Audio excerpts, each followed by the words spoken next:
warahmatullahi wabarakatuh. Bertemu lagi dengan saya. Sebelumnya, perkenalkan nama saya Salman. Di unggahan video kali ini saya akan membahas tentang apa sih PKWT dan PKKWT. Oke. Di sini pembahasannya yaitu yang pertama ada perbedaan PKWT dan PKWTT. Yang kedua ada syarat subjektif dan syarat objektif. Yang ketiga ada hubungan kerja dan relevansi. Yang keempat ada dokumen PKWT. Dan yang kelima ada analisis PKWT.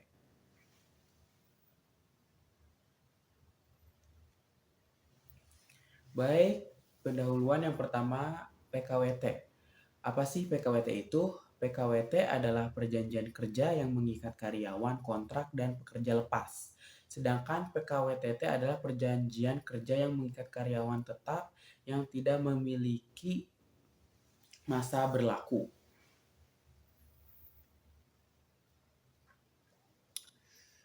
Tata cara pemberlakuan PKWT menurut pasal 59 ayat 1. Yang pertama, perusahaan dapat memperbarui PKWT jika pekerjaan yang sedang dikerjakan oleh karyawan terkait belum dapat diselesaikan sesuai dengan tenggat waktu perjanjian. Yang kedua ada pembaruan perjanjian dapat dilakukan setelah melebihi masa 30 hari setelah perjanjian kerja berakhir.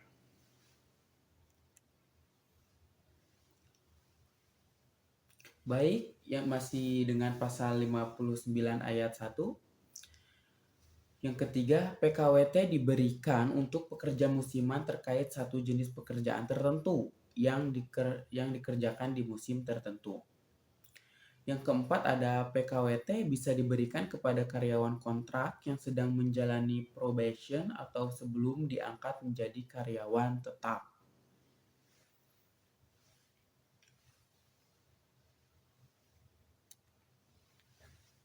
Baik, di sini apa sih?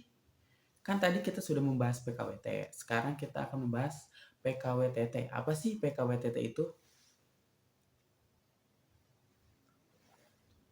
PKWTT adalah perjanjian kerja yang mengikat karyawan tetap yang tidak memiliki masa berlaku atau tidak memiliki batasan atau masa yang berlaku seperti PKWT tadi. Yaitu perjanjian kerja waktu tidak tertentu atau PKWTT diperuntukkan untuk karyawan tetap mengacu pada pasal 60 ayat 1 Undang-Undang Ketenagakerjaan. PKWTT hanya akan berakhir apabila karyawan sudah memasuki masa pensiun, meninggal dunia, dan karyawan mengajukan resign.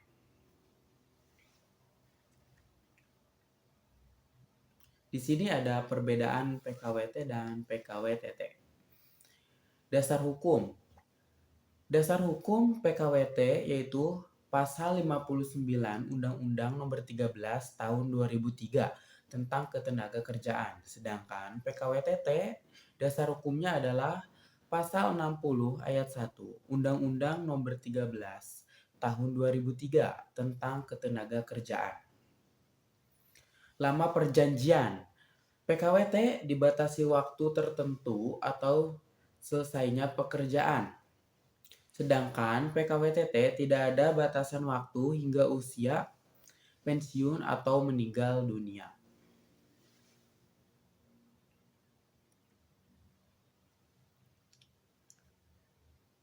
Baik, di sini ada PHK. PKWT, PHK demi hukum, otomatis batal secara hukum sesuai dengan yang tertera dalam perjanjian. Sedangkan dan tidak harus melalui proses LPPHI. Sedangkan PKWTT, PHK karena alasan tertentu harus melalui proses LPPHI atau Lembaga Penyelesaian Perselisihan Hubungan Industrial. Selain itu ada kewajiban saat PHK. PKWT, PHK sesuai dengan waktu yang diperjanjikan. Tidak ada kewajiban perusahaan membayar uang pesangon dan uang penghargaan masa kerja. Sedangkan PKWT, jika terjadi PHK, perusahaan wajib membayar uang pesangon dan uang penghargaan masa kerja, kecuali pada PHK tertentu.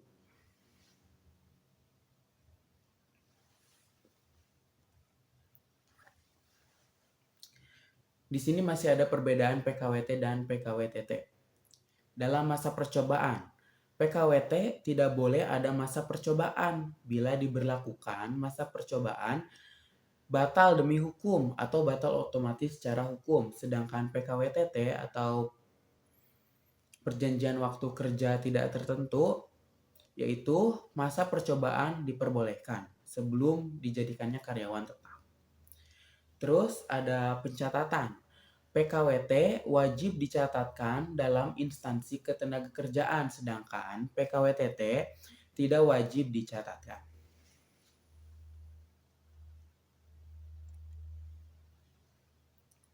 Baik, di sini ada syarat subjektif dan syarat objektif pada PKWT atau perjanjian kerja waktu tertentu.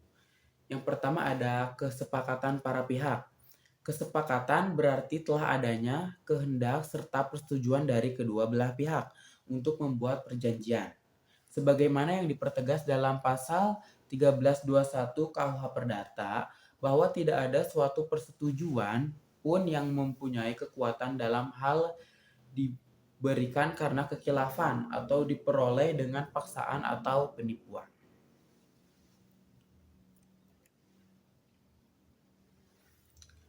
Syarat subjektif PKWT yang kedua yaitu kecakapan para pihak, yaitu pasal 1330 KUH Perdata mengatur bahwa yang tak cakap untuk membuat persetujuan adalah anak yang belum dewasa atau orang yang ditaruh di bawah pengampuan dan perempuan yang telah kawin dalam hal-hal ditentukan undang-undang dan pada umumnya semua orang yang oleh undang-undang.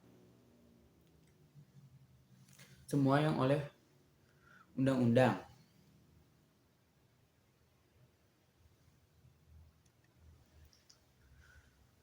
Baik, selanjutnya ada syarat objektif PKWT, yaitu suatu hal tertentu atau pokok persoalan tertentu, yaitu menurut pasal 1234 KUH Perdata yang dimaksud suatu hal tertentu dalam syarat sah perjanjian adalah objek perjanjian, yaitu pertama, prestasi, misalnya memberikan sesuatu atau berbuat sesuatu dan tidak berbuat sesuatu.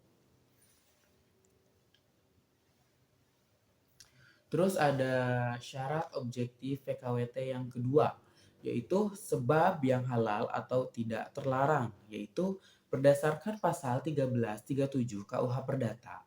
Suatu sebab adalah terlarang apabila sebab tersebut dilarang oleh undang-undang atau apabila tersebut bertentangan dengan kesusilaan maupun ketertiban umum. Baik, di sini ada hubungan kerja. Apa sih hubungan kerja itu? Menurut Undang-Undang Nomor 13 Tahun 2003 tentang Ketenagakerjaan, hubungan kerja adalah hubungan antara pengusaha dan pekerja atau buruh berdasarkan perjanjian kerja yang memiliki unsur pekerjaan, upah, dan perintah.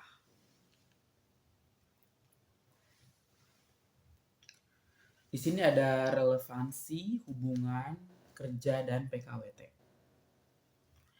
Hubungan kerja berdasarkan PKWT atau perjanjian kerja waktu tertentu sangat relevan dengan jenis pekerjaan yang bersifat sementara atau tertentu atau memiliki batasan waktu tertentu.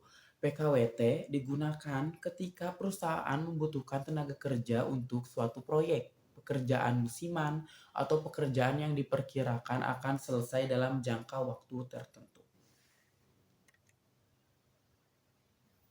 Baik, di sini ada contoh dokumen PKWT.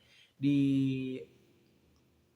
sebelah kiri itu ada lembar kerja pertama dalam dokumen PKWT atau perjanjian kerja waktu tertentu. Di dalamnya terdapat beberapa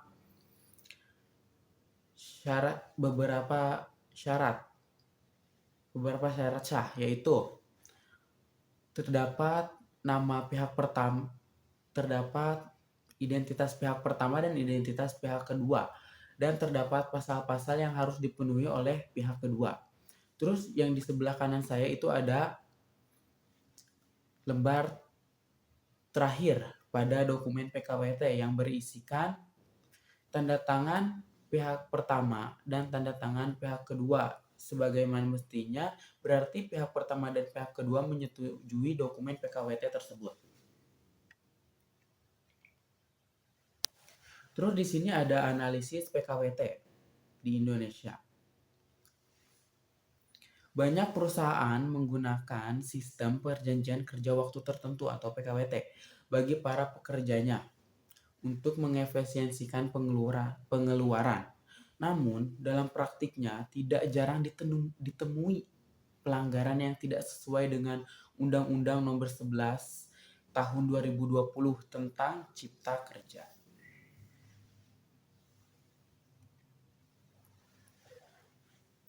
Berdasarkan hasil analisis, salah satu peneliti menemukan adanya ketidaksesuaian antara PT T sekian dalam penerapan PKWT atau perjanjian waktu kerja tertentu pada pasal 81 angka 14 dan pasal 81 angka 15 pada Undang-Undang Nomor 11 Tahun 2020 tentang Cipta Kerja, yaitu masa percobaan kerja bagi pekerja lebih lanjut.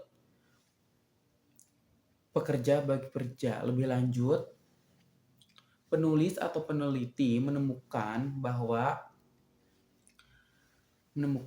PT T sekian dalam memberikan perlindungan hukum belum semuanya terlaksana sesuai dengan peraturan perundang-undangan pasal 156 angka 44 pada Undang-Undang Nomor 11 Tahun 2020 tentang Cipta Kerja, yang mana perusahaannya hanya memberikan hak-hak kepada pekerja terhitung sejak sisa masa kerja pekerja tersebut. Upaya hukum yang dapat ditempuh oleh pekerja adalah dengan melakukan musyawarah atau bipartit sampai dengan pelaporan kepada instansi terkait sesuai dengan apa yang diatur dalam pasal 3 Undang-Undang Nomor 2 Tahun 2004 tentang penyelesaian perselisihan hubungan industrial.